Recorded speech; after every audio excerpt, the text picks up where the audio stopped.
Ало? Добар ден, господи Вранка. Повторно Јордан на телефон од Канада. Успеа да излезам од работа, па... Благодарам. Ало? Да. Не ми се јавува пак.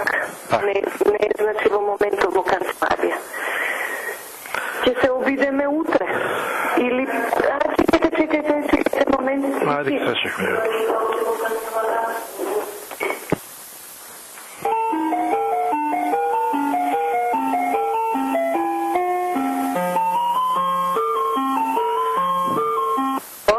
Добар ден. Добар ден, повелете. Петровски Јордан на телефон од Канада. Повелете. Сега врска со мојата представка. Да, ние имаше две представки во Единството на Судскиот совет, има една представка 500 по кој постапувано и испратено ви известно. Да, за тоа знам, но јас... Па да, толку. Судскиот совет постапуваше по вашата представка, расправаше на седница за истата, дозволете малку. Донесе одлука и врзо со на тоа ви се испрати известување во 9 месец. Да, дозволите малку јасната, затоа што после мојата представка и вашата реакција... Во 9 месец. Да, испратив нова представка, бидејќи... Да, ама нема што, видите, во законот за постапување по представки се вели дека ако не изнесувате некој ново прашање, представката ќе се архивира. Така се постапи. Ама јас изнесов нови прашања, бидејќи... Ама нема нови прашања. Како нема нови прашања, господи? За вашиот ки предмет. Ама, видите, дозволете малку, секунда само. Може да ме послушате малку? Ајде да ме послушам, нема проблем. За вашата представка работи функционер, значи судија. Ние сме тука стручна служба. Председателот ја разгледува и истата ја реферира. Значи, Советот одлучил дека за вашето прашање за кривичниот предмет што се води кај судијата Весна Басотова е веќе расправано и е донесена одлука. Известен е судот, земена изјава од судијата. Тоа сте известени. Има некои работи за кои што не мора детално да ги знаете. Дали ме разбирате? Значи, испратено ви е известување за предметот Киброј. Понатаму Советот има своја надлежност. И сега може ли јас да ви кажам? Дали ќе ме слушате вие мене сега? Дали знаете дека Советот работи на писмено со странките? Дали ќе ме слушате вие? Јас што слушам? Сакам да ви укажам на некои работи кои се нелогични во целава работа. Јас после вашата ургенција кај Басотова, од неја добив известување, во кое таа бара адреси на обвинетите. А чекайте, што има Судскиот совет со тоа, кажете ми, ако она бара адреси на обвинетите? Но, бидејќи тоа се коси... Дозволете, реков да ме сослушате до крај ако можете. Ама ја ви кажам... Не, ама тука се прави прекршување на законот. Ми разбирате ли што е проблемот? Вие сте правник по професија, судија или функционер. Јас ви кажам, значи, Судскиот совет... Да ви кажам нешто, секунда само, дозволете ми да ви кажам. Ова, јас имам 4 години трпение, не презадов никакви мерки надвор од тоа, бидејќи не сакав Македонија како држава да ја... Сите ја сакаме Македонија. Ама не ја сакам. Ама ви да ви кажам нешто. Не ја сакаме сите. Бидејќи не сакав да ургирам овдека во Канадскиот комитет за човекови права, кој ќе преземе мерки, бидејќи јас сум политички азилант во Канада и сум штитник на оваа држава.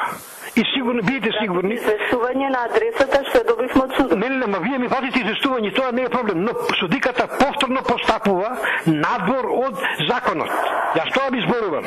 И каде да барам заштита за нейната постапка надвор од законот. Тоа ми интересира. Советот и јас, оно што можам да ви кажам е дека функционерот, значи кој работи за представки и кој што работи на кривична материја, ја разгледа вашата представка и оцени дека по тоа прашање веќе постапува. Нека ми пише, зашто не ми одговорите писмено?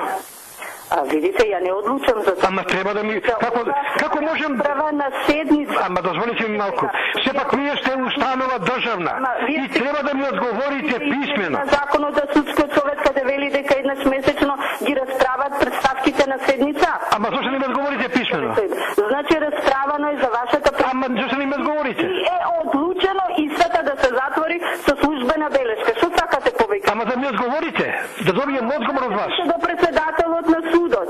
Судскиот совет по ова прашање разгледувал по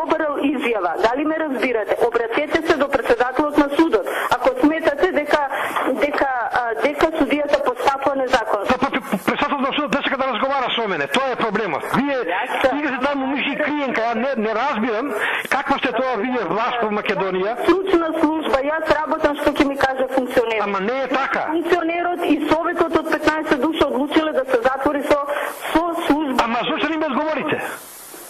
Што да ви одговорам? Еве тоа што ми кажувате да ми го одговорите на писмено. Не се испреќе до странката.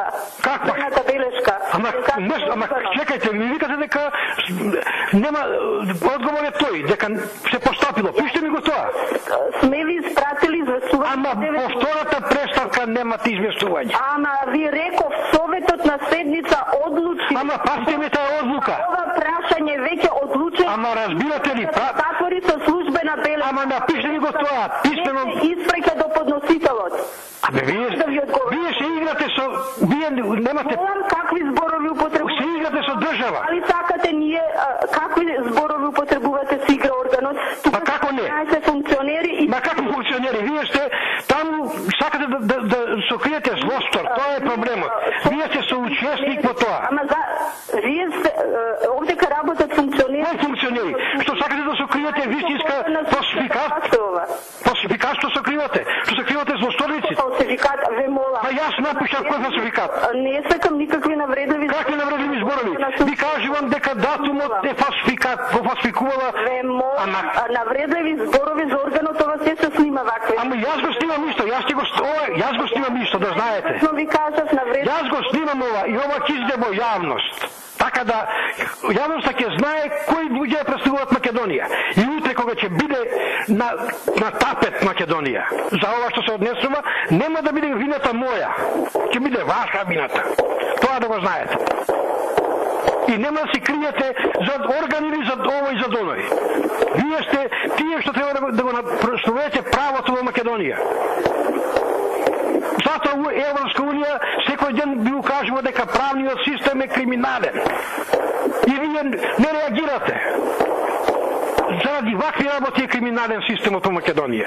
Заради вакви односи, вакви луѓе кои седат во судските столици. Еднаш никакво вклучување. Нема вклучување, нема проблем. Затоа